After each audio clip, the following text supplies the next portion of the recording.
Okay, so 2.2.5, starting with 2.2.5. So you guys got your notes out, right? Yeah? All right, so let's get started. It's gonna work, there we go. So we just read pages 78 to 83. So question for you here. Bacteria obtaining food. So make sure, okay, I am recording. So how are bacteria harmful? How are bacteria harmful? Evan. Yeah. I found something on YouTube that says milk is Pasteurized. Bacteria. Uh-huh. I don't know what pasteurized is. So pasteurized, that's one of our terms there. So it's the heating up of liquids, which we're going to end up getting to. So how can it be harmful? So pasteurization, it prevents, so that's good. Pasteurization prevents bacteria from being harmful. So William? Well, leprosy built up H78, that's not bacteria harmful. Yep, that's one way it can be harmful. Yeah, Ellen? Just a guess, like it can multiply rapidly. Yeah. Like that can cause. Yep, it can multiply rapidly. Yep. Evan? It causes diseases. Yep. So you guys are all right around that right answer. So it can cause sickness, diseases, spoil food. So you guys are spot on, just not the exact words I had, which is fine.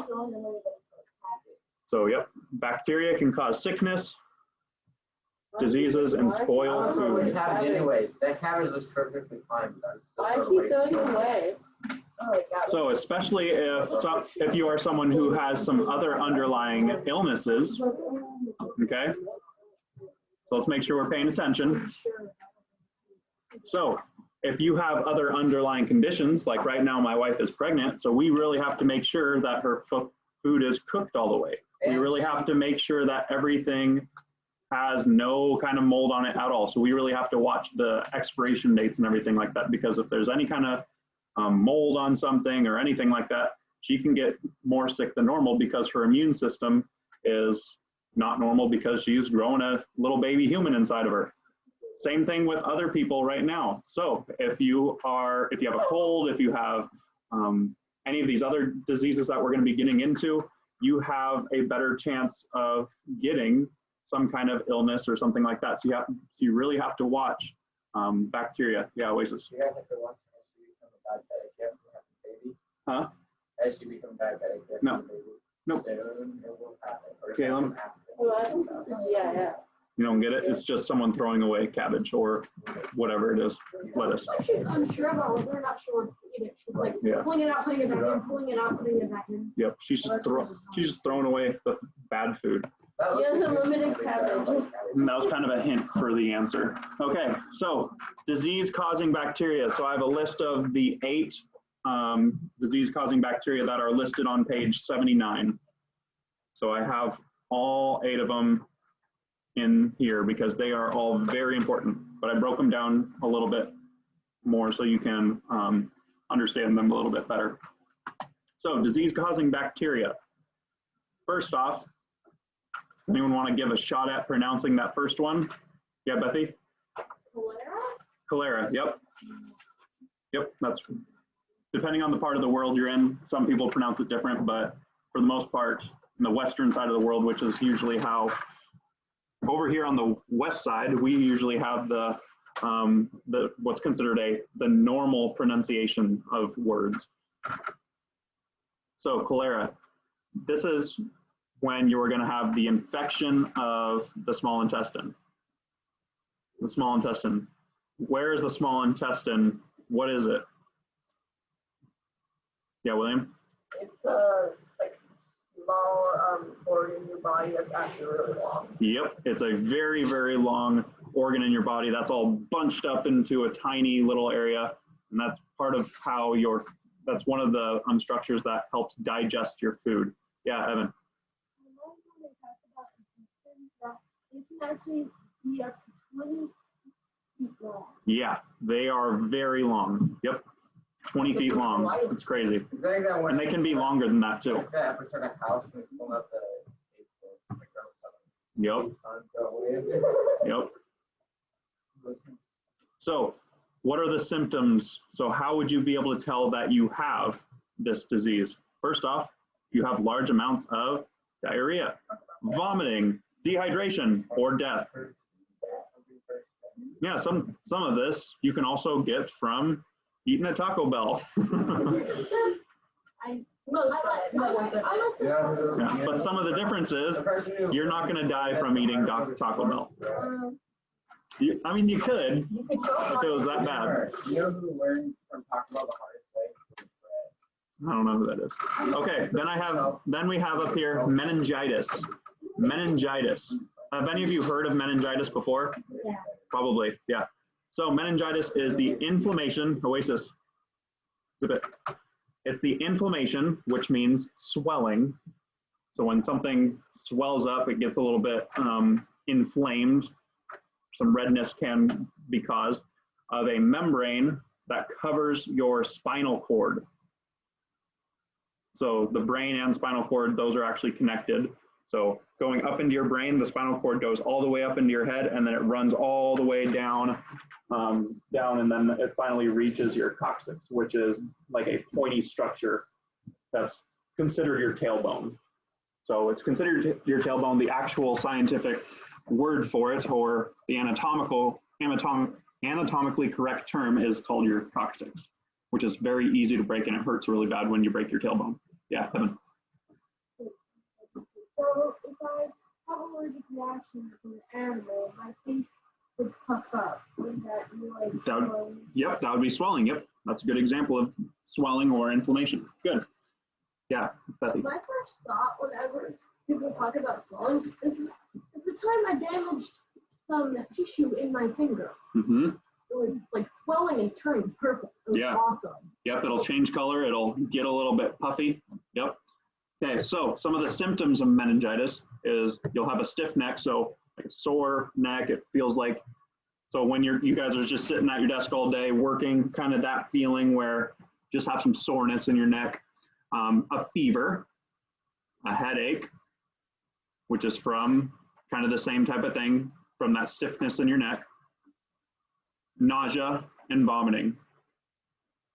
So you're gonna see all in common here. A lot of symptoms, they kind of are all bunched into very similar things. So you're going to see diarrhea, vomiting, dehydration, death. Those are going to be kind of clumped together all the time. You're not going to see diarrhea that's along with, let's say, a fever very often. And if you do, that'll be a type of virus. So pneumonia, that's how you pronounce that one. Pneumonia, not pneumonia. It's pneumonia, silent P.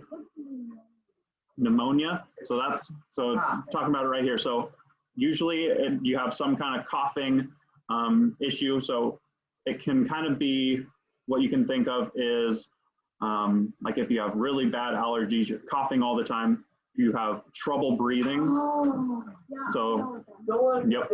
So pneumonia.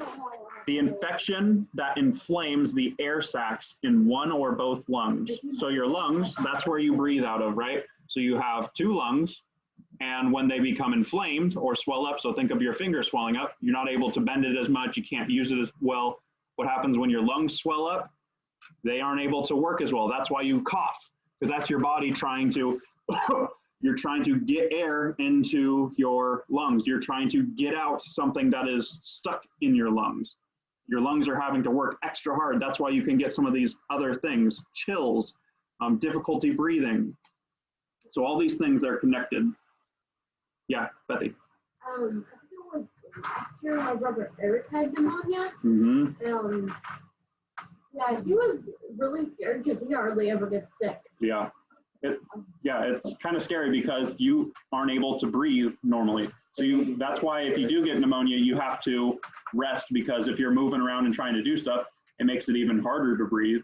And it's scary because you're finding yourself gasping for air and everything, and it's kind of scary. Abby, you doing okay? You need any Advil? Not working. Okay. Yes, Caleb. An pneumonia? Oh, ammonia? So pneumonia is an illness. Ammonia is a chemical that you use to clean things. Yeah. So that, and that's spelled AMMON, IA, I think. Okay. So there's the general idea for those. All of the symptoms and how it's transmitted is also listed in your book on page 79. So I'm going to move on. Okay, so number 4, strep throat. Strep throat. I'm sure all of you guys have heard of strep throat before. So this is an infection that can cause your throat to feel sore and scratchy. So it's pretty much a more severe sore throat. Yeah, but I remember one time my brother Steven got strep throat. yeah, it's very painful. So strep throat is pretty much a more severe sore throat. All of us have had a sore throat before. This is more of a severe sore throat. So as you can see right here, your symptoms, your throat feels sore. You have a fever, and then you are going to have swollen lymph nodes. Have anyone ever seen swollen lymph nodes on? So have you ever seen them on a person before? So anyone having kind of puffed up right here? So if you ever see someone having swollen lymph nodes kind of right here, you're going to be a little puffy. And that's your lymph nodes. They're all swollen from having that sore throat. What does it mean when the thing's Madeline. Exactly how are these in our book for disease caused by bacteria? How did you get strep throat? Like, did you make it easier for us? Yeah. Thank you. Yep. That explains it. Yeah, I gave you the more common name rather than the names that they have listed there. Yeah. Yeah, I gave you the more common name for all these diseases. Yeah, Ian. One, I think this is what strep throat is, but I remember one time I got that and my mom went to school. So my mom thought I had asthma attack because it's not Breathing, yeah. and my mom felt my throat and apparently it was all fucked up. Yep. Yep. Yeah, swollen lymph nodes. It's not something you'll die from, but it can be scary because you can see your kid's throat all puffed up or someone, and it can look like it's something that's serious. Voices. Oh, what is the name when you start under your skin gets sore? Like right here? No. That's like your lymph nodes, because your lymph nodes, they're over here, and sometimes for people they can come closer to the front. Yeah, but for the most part, they're like right underneath your ears. Well, I just checked out whenever I used to eat, and then God just says, okay, you feel like I'm this way. What I do is I get to a TV and I stick my fingers under the palm over right here and my cheek is like that. All right, let's move on to Lyme disease. Lyme disease. So this is one of the ones that you may not have heard of before. So My cousin got it. this is an infection that you can get from a bite from an infected tick. So a tick is something that you will find out in grass, bushes, trees. A tick will it's like a tiny little bug, like a flea, that will fall down onto you, and it will bury itself inside of your skin. So some of you may have heard of a tick getting on your pet cat, your pet dog. And if that happens, your dog or you, because I've heard of over the summer, ticks are really bad over where my wife's family lives over in Moses Lake. They got some ticks their children got some ticks on them, and they were like in their hair because they were scratching really bad. They had to shave their little girl's head and then get it out of their scalp. So it was pretty bad. Yep. That's one way of doing it. So some symptoms, you can get a rash. So a rash is just some redness of the skin, a fever, headaches, and fatigue. So fatigue just means you're more tired than normal. More tired than normal without. So if you have fatigue just from not sleeping, well, you have your cause of having fatigue is from you being tired, or maybe you just went on a run. You have fatigue because you went on a run. So there's other underlying causes. It's like you just went a mile, but without like. Right. Yeah. Okay. Number six. Can any of you pronounce this one? William? Gangrene. Yep, gangrene. Yep, gangrene. Some of you may have heard of this one. I have. Yeah. So this is dead body tissue due to either the lack of blood flow or infection. So the lack of blood flow, this happens more in your extremities. And your extremities are like your arms, your hands, your legs, your feet. So what's going to end up happening is when you have a lack of blood flow, is that's when you feel numbness and tingling in your hands or your feet. Have any of you ever, like kind of how Courtney's sitting there, when you sit on your foot or you're crossing your leg and your foot starts to go numb? Any of you experience that? I know some of you have, or like Oasis is sitting. I woke up. That's because there is, so what's happening, William, let me explain. So what's happening is you are cutting off blood circulation to your hands and your feet, and your fingers are tingling because there is not enough blood flow. So what you have to do is get in a position where you are not cutting off blood flow. And so this is a lot of what I would get into is, this is kind of where my background is with diseases, how your body works. So this all gets me really excited. So symptoms, discolored skin, kind of what I was talking about. So you can get redness, kind of a purple color in your feet, hands, things like that. And it can lead to severe pain. So it can be very painful in those extremities if you're losing blood circulation, because we need blood to be pumping through our entire body. And if there's no blood, that is not good. William. My sister has something called She never told me what the symptoms and stuff are, but I just knew what the symptoms are. Yeah. She literally just passes out of nowhere. Yep. Like she'll be driving and all. Yep. She that almost happened once. Mm-hmm. She's getting in her car. Yep. They shouldn't let her drive that time. Evan, you have a question or comment?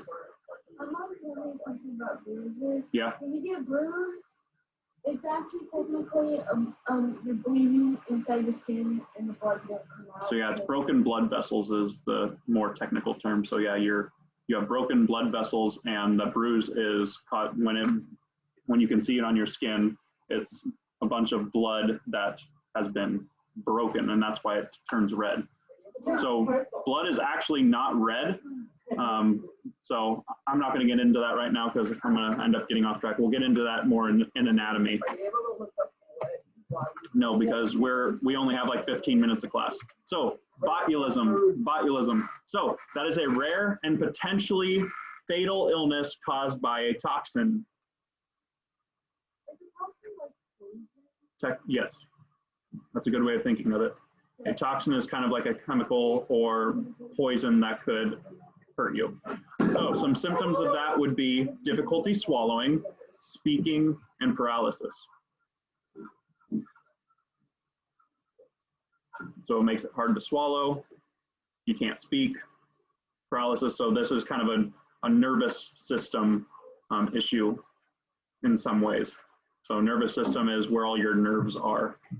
So that's how you have feeling in different places. So when you touch your arm, that's your nervous system sending a signal to your brain that, hey, something is touching you right there. Or when your nervous system, if you touch something, something's hot, your brain tells you, let go. It doesn't tell you leave it there. And if it does, that means there's something wrong with a nerve in your hand or some connection to your brain.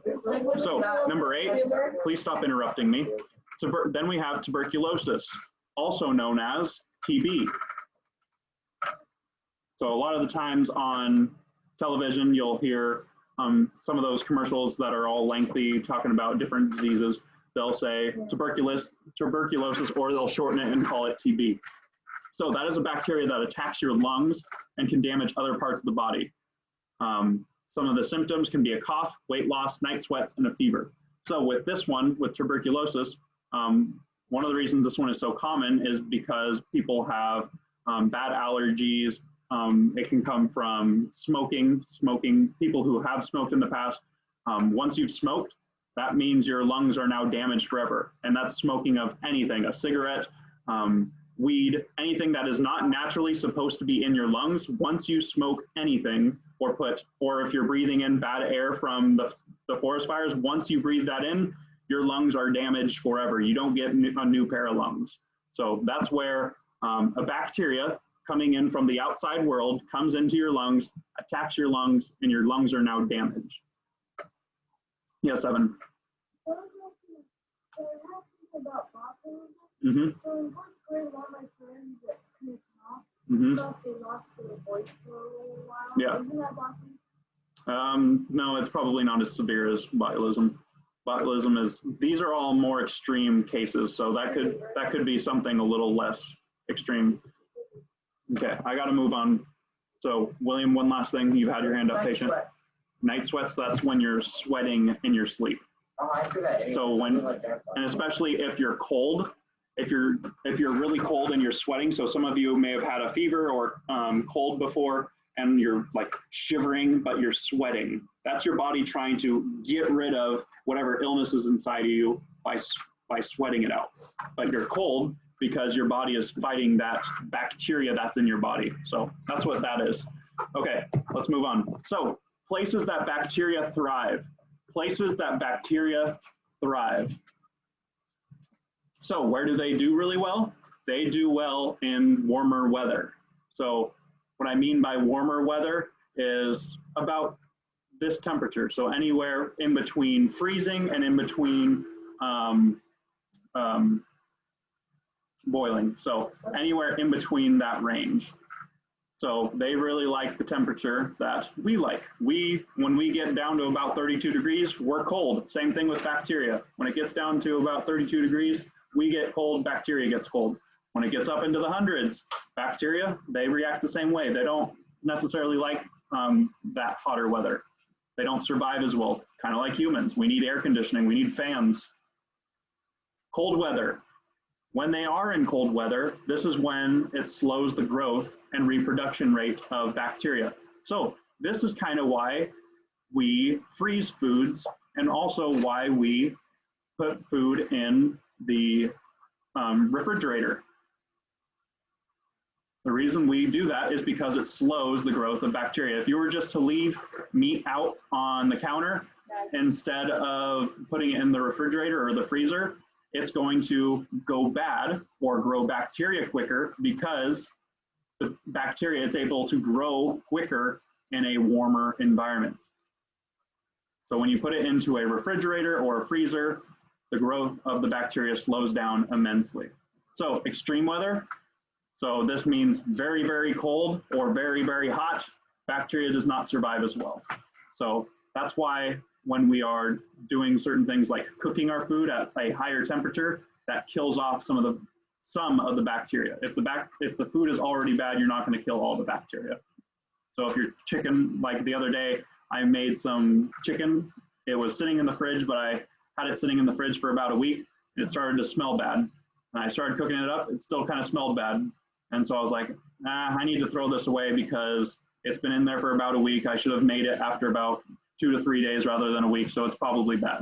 So even through the heating of my chicken, it did not kill all the bacteria because it still had that bad smell and it still had some of the discoloration, which I can't tell. I'm not able to see the discoloration as well, so I had to have my wife look at it. Okay, so that's where bacteria thrives. So how do we protect our food? This is kind of what I was saying before. How do we protect our food? We can foods. We do canning of foods. So food is heated. So the way we can foods is we heat the food, which kills bacteria, then we seal it into airtight containers. So any kind of canned food that you see in the middle aisles, that is how it's done. Also, you have to add a lot of salt to the canning of foods. And why is that? That's because salt is a preservative. You have to have, that's why not some canned foods, all canned foods are worse for you than actually eating just the regular food. That's why they say to shop on the outside edge of the grocery store, because on the outside edge you have fresh fruits and veggies. You have all the meats that haven't been canned. You have just all the better things, except in the bakery area where you can find donuts and cookies. That's not good. So foods like canned foods, those are going to be not as good for you because there is salt added to them to help them stay good longer. What about things? Now, I'll let you answer that one. I know you know that's not good for you. So pasteurization. So this is what Evan was talking about a little bit earlier. So this is where we are going to heat up the liquid, usually milk. So pasteurization, this is usually done to any kind of milk, goat milk, cow milk. Same thing with human milk. So my wife, we're going to be doing breastfeeding. So we are going to have breast milk in containers. So what do you have to do before you give the baby the breast milk? If you're storing it, you put the breast milk in a heated, like a boiling pot of water to help it heat up. So you put the bottle in there, heat it up, and that's what kills some of that bacteria if you're storing it. Same thing with milk from a cow. That's when it goes through what's called pasteurization. That too, yeah, but it's also to kill some of the bacteria. Yep, but that's the main known reason. That's also, so like you said, it's because babies like to have, they don't want something really cold. It's kind of shocking. You don't want to give them something boiling hot or super cold. So babies want something kind of more room temperature. Yeah, Bethy. I remember when we were bottle feeding the kittens, we had to heat up their milk. Yep.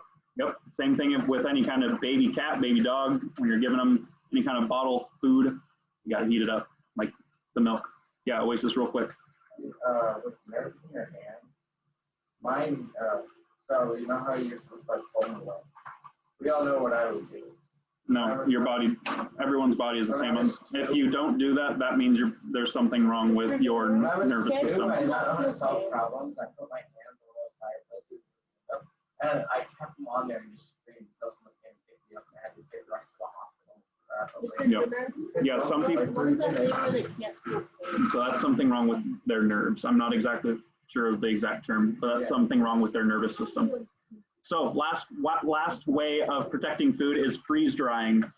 So that's where you're taking a low temperature and you're dehydrating the food. So that involves freezing the product in some way. So food dehydration, that's where, if you look at all these, what does this remind you of, these foods, if you can see it? Nuts, raisins, so dried fruits. You can do this with jerky. So you can do it with any kind of meat.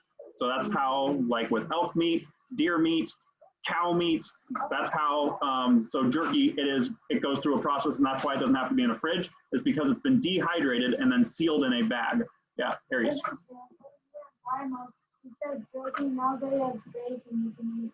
Yep, because it's been dehydrated. Yep. Yeah, they're starting to dehydrate lots of different types of food. Okay, last two ways. We have a refrigerator / freezer. So refrigerator or a freezer. Talked about that a little bit already. That makes sense because the food is kept at a cooler temperature. So that's why you don't have to put chips in a freezer, because it has so many preservatives. You don't have to put candy in a freezer. It has so many preservatives in it to keep it from going bad as quick. Same thing with any kind of canned good or boxed goods. That's why you're able to just put those in your cabinets and you don't have to put them away. Anything you don't have to store in the freezer or the fridge, you might want to think twice about eating, because that probably means it's bad for you in some way. It has high amount of salt, has high amount of sugar. It's bad for you in some way. So same thing, that's the same thing with pastas as well. Pastas aren't great for you. Yeah. Those are what I'm getting to on my fifth point, preservatives. So those are chemicals that are added to food to slow the growth of bacteria. So that's what I was talking about with all the foods that you don't have to store in the fridge, or some of the foods that you add that you just have in your fridge already. Some of them are injected with chemicals or salt to help them stay good longer. So this is a whole chicken that's being injected with chemicals, and just some fruits that are being injected so they stay good longer. This isn't actually how they do it. This is kind of an extreme picture that I thought was kind of funny. And it was to get the point across to you. So those are our different ways we protect our food from viruses and bacteria, which lead to viruses. Okay, on to the last lesson, lesson 2.2.6. So we're going to finish this one up. This is a very short lesson. I only have, I think, 2 or 3 slides. Okay, bacteria versus archaea. Bacteria versus archaea. So some of the similarities between bacteria and archaea. That green is hard to see. Yeah. Okay, this says just similarities. I'll change that after this. So some of the similarities is they are unicellular prokaryotes. So this last one these should all be review for us because I went over all these in much more depth when we were going through bacteria and archaea in our last PowerPoint. That was about a few weeks ago. So this should be review. They have cell walls, and then they also lack interior membranes and organelles. So they both are going to have flagella. Remember what the flagella is, or flagellum? Yeah, Evan? Yeah, that's like the tail of the bacteria or the archaea. That's how it moves around everywhere. They reproduce through binary fission or budding. Remember, binary fission is where you're just splitting the cell into two identical cells. So they are identical in every way. Or it can reproduce through budding. That's one of the new ones we went over in this earlier in this PowerPoint. So budding is where it just has a little tiny, like a tumor, essentially, that buds off of the parent cell. So both bacteria and archaea, they both reproduce through binary fission or budding. And then the other similarity is they both usually are round in shape, they have a rod-like shape, or they have a spiral shape. So those are the similarities. And on my next slide, I have differences, but I only have two different differences. So it should be pretty quick. Because for the most part, they are very similar. They are very similar in a lot of ways. Any questions about bacteria versus archaea? I know we've really tried to hammer this one in through the last month or so.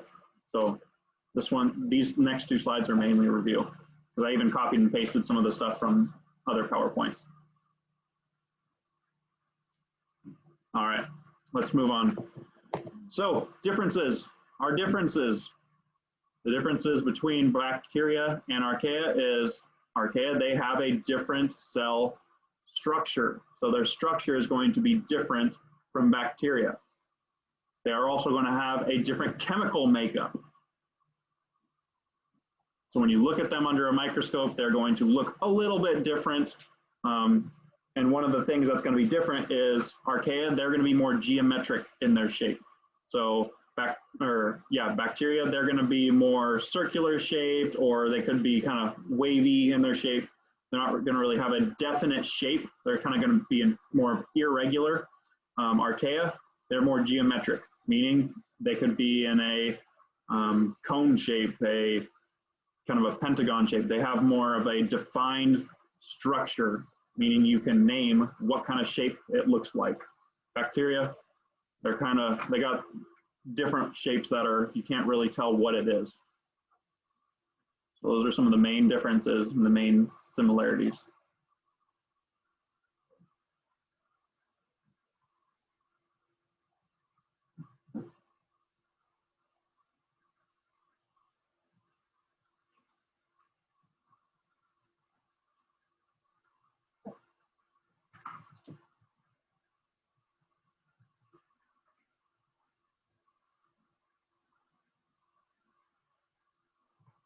All right, we're about to be on the last slide, the very last slide.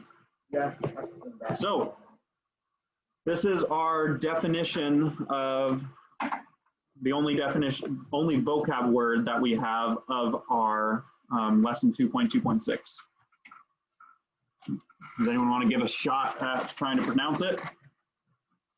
Oasis, you go first. Yeah, it's just extremophile. I was going to say that. Yeah. So an extremophile. Can someone read the definition of that for me? William, go for it. Microorganism that lives Yes. So it's a microorganism that lives in some kind of extreme condition. So there are three different types of extremophiles. Yes, Oasis? You know them? Have you heard of them before? Oh yeah, they're listed up there. Here, read them off to me, Oasis. What are they? Halophiles? Thermophiles. Uh-huh. Acetophiles. Yep. Pretty close. So, halophiles, thermophiles, and acetophiles. So kind of like what it says in their names, halophiles, they live in high salt concentrations. That might be the hardest one to remember. But if you look at thermophiles, thermo, that has to do with temperature.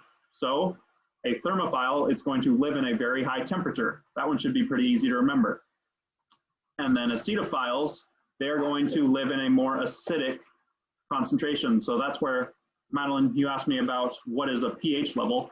That's indicating whether something is an acid or a base. We talked about that last year. It smelled so bad. Yep. It makes it with like vinegar and stuff. Yep, we use those pH strips to test whether or not something is an acid or a base.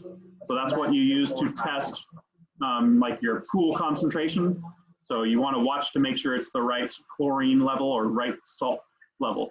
So acetophiles, that is a very strong acid right there. A pH level of 3, that is a very strong acid. Is that, what is it, vinegar? Yeah, that's right around vinegar. You know how Yep. how they that picture in the book how it shows the acidic lake? Saw a video where Yeah. I put a soda can into it and dissolved it in 30 seconds so the can's gone. Yep. So this is the last slide, guys. So once you're done with this, you can put all your science stuff away and get out your math stuff. Yes. Yep. It's a fly. One more thing. Oh, they also have water the pH of 9. Did they? Yeah. That bad. That just means it's a base, yeah.